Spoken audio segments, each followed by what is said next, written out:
What's up, fight fans? In today's video, first up, tragedy strikes the Nurmagomedov family as Khabib shares a heartbreaking message online. Then, the lightweight division is heating up. Ilia Topuria is set to headline UFC 317 on June 28th, and yes, it's a title fight. But the big question is, will it be against Islam Makhachev or Charles Oliveira? Islam has not turned down the fight yet, but if he does, there's real talk he could be stripped of the belt.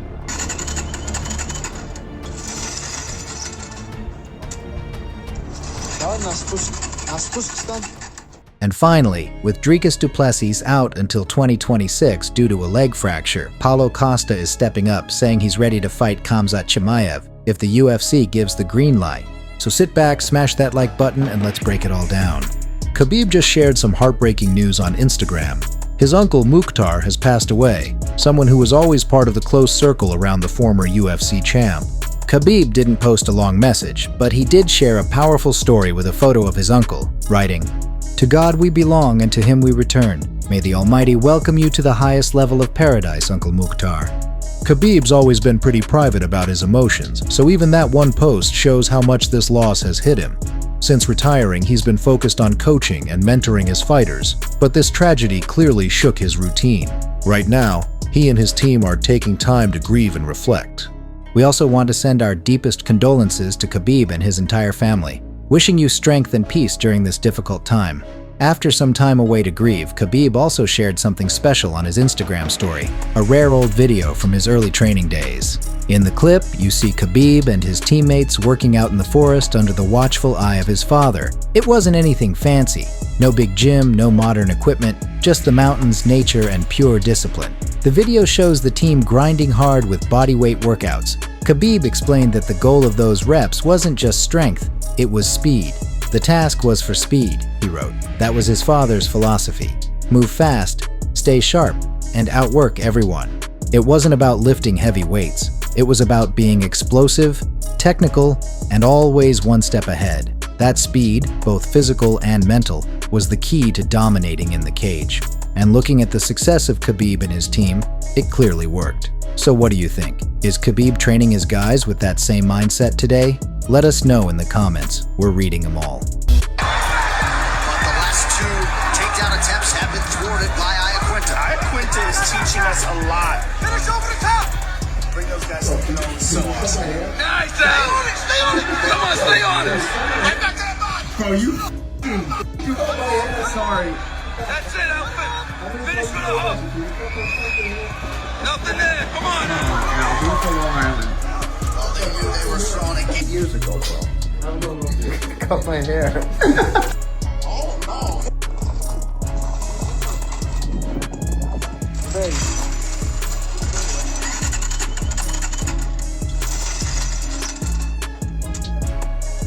Давай на спуск встань. Разверни на спуск толкни.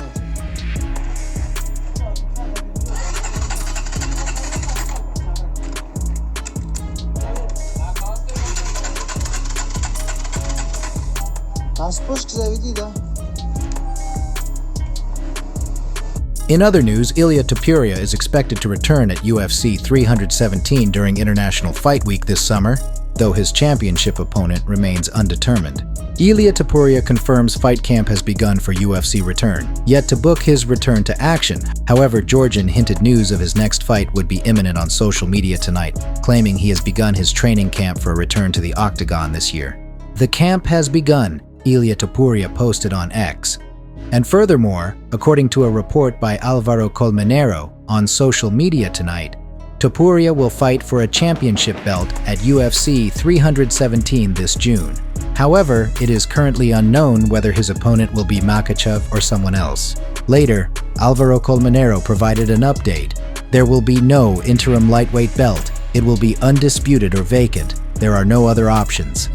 And in a follow-up report from Ariel Helwani for Uncrowned, it remains to be seen if Topuria features against Makhachev for the lightweight crown, or if the Dagestani vacates the belt.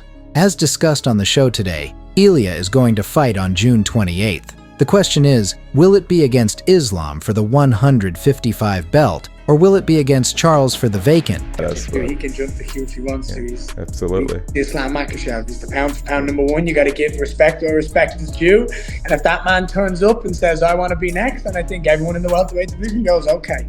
And I think if you try argue that, then you don't have respect for the greatest in the world. I think he's an absolute disaster for everyone in the division if he comes up and doesn't have to cut weight. He'll still be big, he'll still be strong. He's the perfect example of the new evolution of fighters. Great everywhere. You look at Khabib, and Khabib was just dominant at grappling. Islam's the exact same. Probably more clean when it comes to his grappling. Not the same dog pressure that Khabib has. And when you look at Islam on the feet, I mean, dude, he can crack. So I think he makes the welterweight division even more fun. And and I have nothing but respect for the man. The war of words continues. Ian Gary responds to Carlos Prates. I have 2 main events, 4 bonus, 4 knockouts, I knock people out. Ian Gary, what? He's 4 years in UFC, just 1 bonus, a lot of decisions, never did a main event. You had a main event in bleeding the Apex. After I beat his ass up, I need to say, Carlos, thank you so much. Look, you don't even have to wait till April 26th. I'll say thank you right now.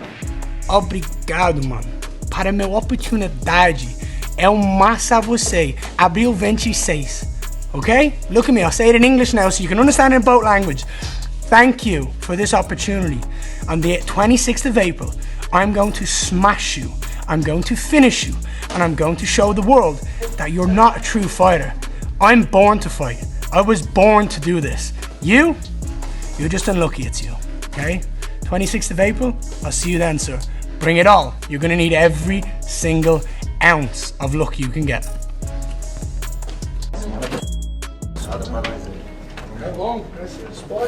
I don't want to fight another Brazilian because I love Brazil, but it's just the way the world works. If he was number one and I was champion, it would do just the way it is. We're meeting at the top. Exactly, 100%. Let's go. All the best. Looks like Paulo Costa might be back in the mix for UFC 317, and guess what? His name is being thrown around again, this time as a potential replacement in a high-stakes fight. As you know, Dricus Du Plessis has suffered a leg fracture that could keep him out until 2026. That left a big hole in the UFC's International Fight Week card, and Paulo Costa's name quickly popped up. Fans have been asking him non-stop about facing Khamzat Chimaev, and Costa finally broke the silence. He revealed that he's already signed for another fight, which means the UFC originally had different plans for him. But in classic Costa fashion, he didn't shut the door completely. He fired back online saying, "People are sending me stuff about Dricus versus Chimaev being cancelled. Forget that. I've already signed a fight for International Fight Week. But hey, if the UFC wants to finally make this fight happen, I'm 100% in." Stylistically, Costa versus Chimaev would be fireworks. It wouldn't be a title fight, but it'd be one of the most talked about matchups in the division. Still, there's a catch. Costa is coming off 2 losses, and it's unclear whether the UFC is ready to throw him back into the spotlight against one of their fastest rising stars. But one thing's clear, if they call, Paulo's picking up. According to Chael Sonnen, Tom Aspinall will not be fighting John Jones next. Instead, Sonnen claims the UFC is lining up a different matchup, one that'll keep the Oh, I love the skies. Albuquerque, New Mexico. Some of the most beautiful skies, beautiful views. Speaking about beauty, I wanted to give a shout out to our 45th and 47th President of the United States, Mr. Donald Trump, for giving me this beautiful challenge coin. I've had the privilege to meet some pretty amazing American people, and I've got these coins for some of our country's best, but this one has to top of them all. From the President himself to my mailbox. Great honor. Thank you for this beautiful gift. It will be mounted in the house. Sean Strickland just released the full footage of his latest sparring session, and this time he brought a streamer into the cage with him, and in classic Strickland fashion, he didn't hold back. No mercy, no filter, just straight up bullying the guy. Okay, we're here. Sean, you got a smile, man. I don't know this. I don't know this. You apparently do know me, dude, because you've been hitting me up for fucking months to spar. First of all, I called you out for the Navy SEAL. Calm down, dude. So this fucking guy goes and spars with Mitch. I don't know this motherfucker. And he's going through friends to friends, like keeping in DM. I'm not knocking on you, dude. What are you famous for? I asked my buddy. Fuck the star, bro, and you got famous for me. God damn it! And you're like, you are the guy to say this. But then you're like, I like the influencer life. I want to be fucking famous. I like the influence life. So I'm gonna go around and try to be fucking famous, bro. This is who you are, dog. No, I went on the fitness journey 2 months ago. Okay, two months ago. Bottom line, what I'm saying is this man the song wants to be famous. So let's glove up and get on with this shit.